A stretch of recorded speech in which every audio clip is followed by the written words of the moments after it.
Ngapain lu, Boy? Biasa lagi nyobain program baru. Ori nggak tuh programnya? Kurang tahu nih, gue baru aja nunggu di internet terus gue download. Wah, parah lu. Hati-hati loh, bisa kena undang-undang hak cipta. Undang-undang hak cipta. Jadi gini. Nah, hak cipta program komputer dilindungi oleh Undang-Undang Nomor 28 Tahun 2014, di mana pasal 1 ayat 9 menjelaskan tentang program komputer adalah seperangkat instruksi yang diekspresikan dalam bentuk bahasa, kode, skema, atau dalam bentuk apapun yang ditujukan agar komputer bekerja melakukan fungsi tertentu atau untuk mencapai hasil tertentu. Pasal 11 ayat 2 menjelaskan tentang hak ekonomi untuk menyewakan ciptaan atau salinan sebagaimana dimaksud dalam pasal 9 ayat 1 huruf I tidak berlaku terhadap program komputer dalam hal program komputer tersebut bukan merupakan objek esensial dari penyewaan. Pasal 40 menjelaskan bahwa program komputer adalah salah satu ciptaan yang dilindungi, dan di pasal 45 menjelaskan bahwa penggandaan hanya dapat dilakukan satu kali dengan syarat penggandaan tersebut bertujuan untuk penelitian atau pengembangan perangkat lunak, komputer, atau sebagai cadangan. Namun, jika masa berlaku penggandaan sudah habis, maka penggandaan tersebut harus dihapus. Dan di pasal 46 ayat 2 menjelaskan bahwa penggandaan terhadap program komputer untuk kepentingan pribadi itu dilarang. Dan di pasal 49 menjelaskan jangka waktu dari hak cipta berlaku hanya selama 50 tahun. Apa saja sih yang termasuk pelanggaran hak cipta terhadap program komputer? Nah, pelanggaran hak cipta terhadap program komputer diantaranya adalah 1. Membeli software program hasil bajakan. 2. Melakukan instalasi software komputer ke dalam hard disk dengan program hasil bajakan. 3. Penggunaan satu lisensi software pada beberapa komputer, tetapi kenyataannya dipakai untuk banyak komputer. 4. Melakukan modifikasi program software tanpa izin.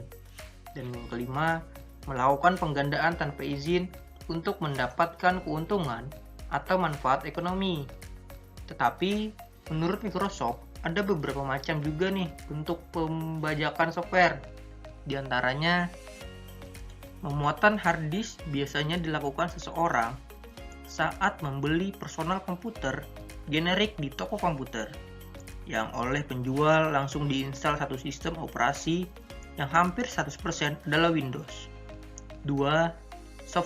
Softiting, jika sebuah lisensi dipakai melebihi kapasitas penggunaannya, seperti ada 5 lisensi tetapi dipakai di 10 mesin komputer. 3. Pemalsuan, penjualan CD-ROM ilegal di penyewaan software. Dan keempat, downloading ilegal, mendownload sebuah program komputer dari internet, hukum copyright atau hak cipta yang melindungi ekspresi fisik dan suatu ide, misal tulisan, musik, siaran, software, dan lain-lain. Tumbuh ketika proses penyalinan dapat dibatasi, tetapi untuk saat ini sulit untuk mencegah dilakukan penyalinan tersebut, sehingga usaha untuk menerapkan monopoli pada usaha kreatif menjadi tidak beralasan.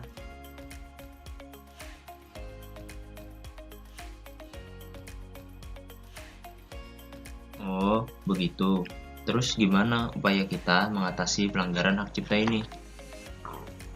Untuk mengatasinya, bisa dilakukan dengan beberapa cara nih boy.